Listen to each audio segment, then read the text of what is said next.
At we have been starting to make to solidify our policies, our plans for the incoming administration. And mukha namang maayos, marami naman tayong mga opportunities na alam natin na maraming problemang hinaharap, but still I think that we have identified certain areas.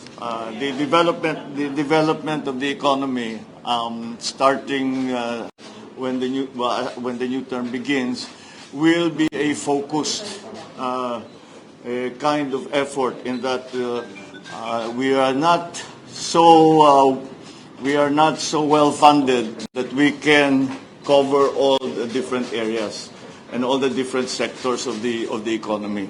So it will be very focused. We will be very focused. We are now finalizing where that focus will lie. From the very beginning, I have always said that agriculture is going to be a critical and foundational part of our economic development or economic transformation. Is what I'm calling it from as we anticipate the post-pandemic economy. And as we slowly pull out of the post-pandemic economy, hopefully that will be soon. Furthermore, it is going to be in response to the events in Ukraine, which have affected the Philippines' agriculture and including the food supply in a very serious way. We spoke at length about the measures that we will have to take because we are forecasting that there will be a shortage or there will be an increase in food prices in the next quarters that will come, simply because of the outside forces that have been impacting upon food supply, upon supply of feeds.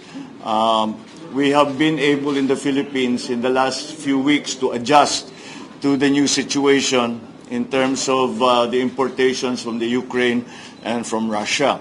But these emergency measures that we have taken will not be sufficient for the long run.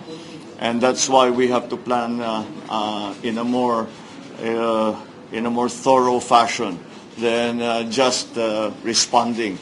I have asked the DTI, NEDA, and of course the Department of Finance, the DBM. I have asked them all to start to make forecasts, economic forecasts on what it is we think we will have to face for the rest of this year, so that we can prepare and so that we can, despite the fact that there will be some emergency situations. Hopefully not, but possibly some emergency situations, especially when it comes to food supply.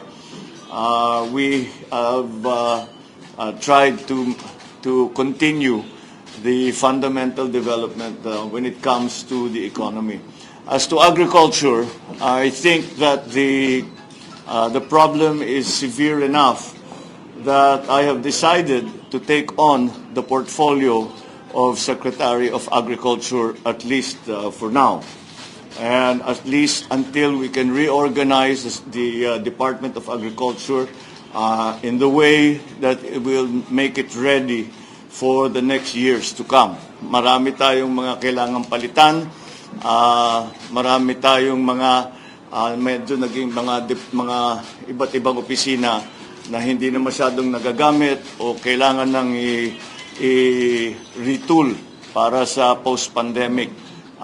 Dahil nga iba na yung ating ginagawa ngayon. Bumabalik tayo or going back to basics. Ilang beses nyo na sa aking narinig ito, back to basics.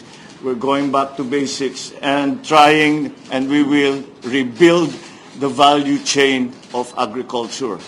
And that is why I thought it's important that the President take that portfolio so that not only to make it clear to everyone what a high priority we put on the agricultural sector, but also as a practical matter so that things move quickly because the events of the global economy are moving very quickly. We have to be able to be agile. We have to be able to respond properly in a measured way as soon as there is a situation that needs to be addressed. So that's essentially what we discussed, and that is my announcement for today. I will take a few questions. Sir? Yes. Ladies first. Sir, Marie Sumali of GMA7. Since you are taking on the portfolio as Secretary of DA, what will be your marching orders? What will be the priorities? There are many priorities that we have to attend to simultaneously. First of all, will be to try and increase production as we come into the planting period, the harvest period after the rainy season, before and after the rainy season. Hopefully, we can counteract some of the increases in prices. You may have noted that Thailand and Vietnam, for example, one of our main sources of imported rice, have decided to ban their rice exports, at least for now. So we have to compensate for that by hopefully by increasing production here in the Philippines. So that's one. The other priority, which is equally important, although it is a long-term process, is the restructuring of the Department of Agriculture. As I have mentioned many times before, many of the agencies have changed their function over the years, and maybe it's time to return them. I talk about the places, organizations like the NFA, the FTI, the Kadiwa, which we have already started to see, especially at the local level. But we have to restructure the actual department so as to be more responsive to the global situation now when it comes to food supply. Sir, Rex po from Yeah, CNN. Sir, when we know your policies are on open pits and mining in general, how will you ensure that the government gets a fair share in mining project? There was a push before to increase taxes on mining, but it didn't prosper. How do you plan to deal with that? And also, how do you plan to boost revenue from nickel? We have to view mining as a national treasure. The natural resources as a national treasure for which can help the Philippines a great deal. It is only up to us to ensure that the practices that are being that we see in the mining operations around the country are such that they're environmentally neutral. That has not necessarily been the case. I think we are all aware of some of the problems that have arisen before. But again, I cannot believe that here in the Philippines we cannot monitor and regulate the mining industry sufficiently so that we can have clean mining in the country. I'm sorry, I missed the last question. Sir, there was a push before to increase the taxes on mining. How do you plan To increase? the taxes on mining, sir? But it didn't prosper. How do you plan to deal with that, sir? Well, on the taxation, we also discussed that. It's not going. We're trying to adjust it again, not so that we just increase taxes on mining. What we would like to do is encourage that the value added to the raw ore stay in the Philippines as much as possible. Whether there should be fiscal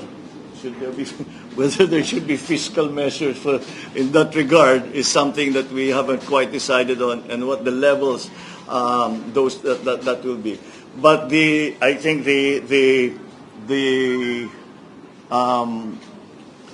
what we are trying to achieve, the desired result for all of this is, as I said, that instead of exporting raw ore, we export at least partially processed ore, so that may value added that's left here in the Philippines.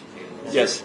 We understand that rising food prices is intrinsically connected to rising oil prices. Yeah. What are your immediate response to spiraling oil prices? We just, again, it has to be focused. It's not something that we We talked about the listing of even just how do we do the proper listing of the indigents around the country. To make sure that it is those who are truly in need. That hits upon, that hits upon the discussion that we have about accelerating the issuance of the national ID. Because right now I think we're up to 12 million. Is that the correct number? Yeah, we're up to 12 million. Kulang na kulang pa yon. And all of these things, like the giving of the ayuda, all of these things that we are trying, if we're going to digitize the bureaucracy, it all really depends upon everyone having their national ID. And a good database for that the government should have. So yes, so that's what the other thing As is. a total journey is online. Sir, on another topic lang po, meron na po ba kayong napili na next na DOH Secretary, DLT Secretary? Kasi may mga names na po na Yes, nakikita. I've been seeing some some speculation. The short lists are getting shorter. Let me put it that way. If we started with 10 names, a dozen names, we're down to maybe 3 or 2 in each of those departments. But we took it really department by department.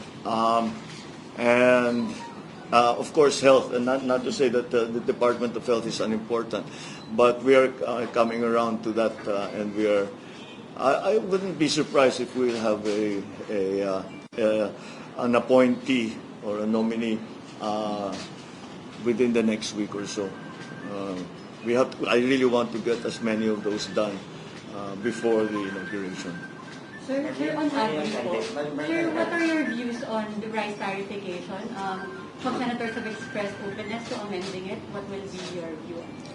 Well, if there's one part of the rice tarification, it is the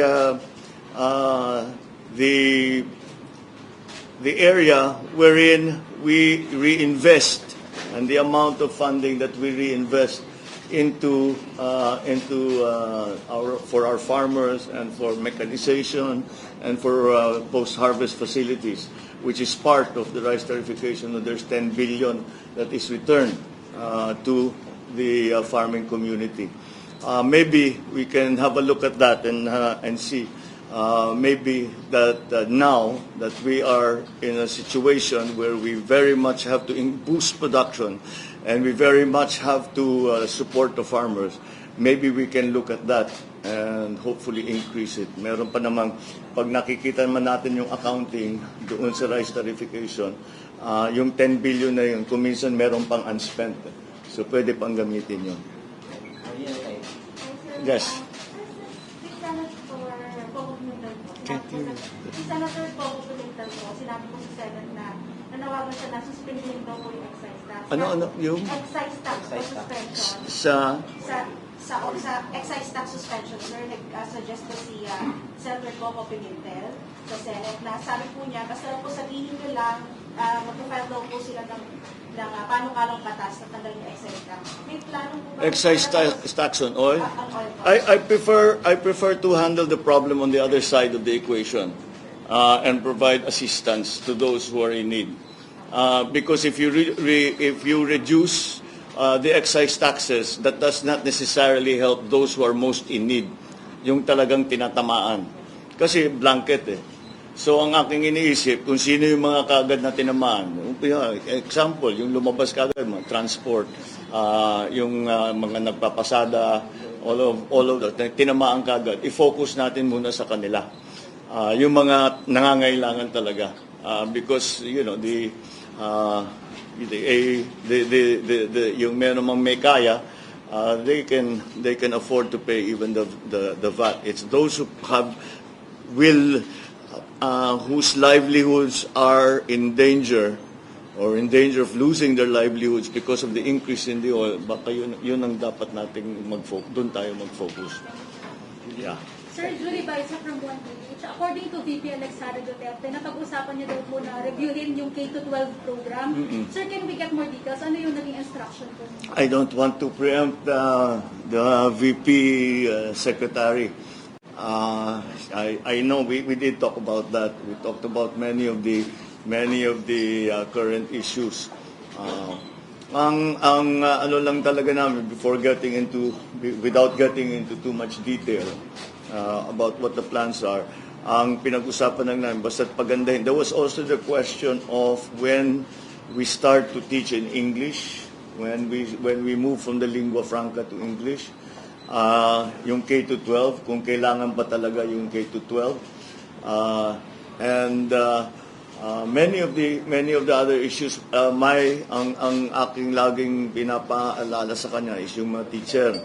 Kailangan alalayan ng mga teacher, kailangan i-training ang mga teacher para maganda ang maging trabaho nila. Ang mga teacher naman, yan ang pinakamadaling turuan yung teacher. So I'm very confident that as long as we have a program in place to support our teachers, not only in terms of their benefits, but of course that's an important part of it. But not only just in terms of their benefits, but also in terms of other support, in terms of retraining, in terms of the supplies, the equipment. We have to do a lot to recover our very good grading before. Pagka tayo tinitingnan ng Asia, yung literacy rate, yung pagsalita ng English, pati sa science, sa math, mataas tayo noon eh. Kailangan natin balikan yan. Dahil mahirap mag-compete kung hindi natin ayusin yung training ng mga kabataan natin. Sir, then UNTV. Sir, are you open to lift the foreign ownership limit in renewable energy? Parang yun po yung isa sa mga appeal ng bumisitang Norwegian ambassador sa inyo, and other business groups also appealing for that. Yeah, I think yan ang kasi hinihingi nila para papasok sila. But there are other issues before that. There are other issues before the ownership. At this point, marami nang pumapasok joint venture. Ang mahirap kasi sa ownership, hindi. Kahit na silang may-ari, magbubukas kung sila lang ang magpapatakbo, nahihirapan silang things like ease of doing business, yung power supply, all of these things. So, and even the bidding process, kuminsan is questioned, yung mga tinatawag na guarantees, legislative guarantees and regulatory guarantees. Ibig sabihin, hindi magbabago yung batas habang ginagawa nila yung project nila. Hindi magbabago yung regulation habang ginagawa pa lang yung project nila. Yung mga ganyang klaseng bagay. Yun ang talagang hinihingi nila. The ownership is one issue, but it's not the main one. And I think if we can take care of all of that first, madali nang pumayag tayo dun sa 100% ownership. Last question. Sir, sa transportation portfolio, may napili na ba kayo? Or possible ba na si SecArt mag-pull over siya? And ano yung priorities natin sa transpo in the next 100 days? Well, transport is going to be critical because hanggat maging maayos, naging problema nga, lahat ng balita, naririnig natin they call supply side problems. Not a supply side problem, there's supply, but it's the supply chain problem. That's transport. So hindi tayo makaka-recover hanggat maayos natin yung ating transportation system. So they are very high priority. As you can see, they're also living very close to the edge. Kaunti lang tumaas na naman ang crudo, hindi na magpapasada. I think now the latest increases, ang dami nang sinabi, maghahanap ng ibang trabaho dahil wala silang nakikitang para kumita. So yes, so transport is going to be an essential part because not only for passengers but also for even more for cargo. Para yung mga gamit, mga raw material, pati yung mga finished product, yung dadalhin to sa agriculture, nagiging naapektuhan yung agriculture, food supply naapektuhan dahil sa transport. Kaya fundamental yung transport kaya kailangan ayusin. Kaya malaking problema itong nangyari na nagtataasan ang presyo ng lahat ng petroleum products. Wala naman tayo wala naman tayong magawa. We just have to take whatever price we're getting. But hopefully, I remember in the last oil crisis, the 1973 oil crisis, napakiusapan naman natin ang mga kaibigan natin na oil-producing countries na medyo pagbigyan tayo in terms of the credit, in terms of the payment period and things like that. So baka we will pursue that again. Sa diplomacy side na naman yun. Secretary. I'm sorry? Secretary of Transport. Wala pa kayong napagigil. Lahat ng kausap kong mga ambassador, inumpisahan ko na. Sinasabi ba kung meron tayong pwedeng pag-usapan in terms of, all of them who have supply of gas, who have supply of oil. I already opened the discussion with them dahil we have to explore nga lahat. We have to explore everyone. Sir, clarify ko lang, secretary po. Secretary of Transportation. Mahawak ng portfolio, sir. Secretary of Transportation. Nababasa mo yung pag-iisip. Tapos actually, I have a fairly good idea. Yun sabay-sabay will announce it already. Okay, thank you. Okay, maraming salamat. Thank you.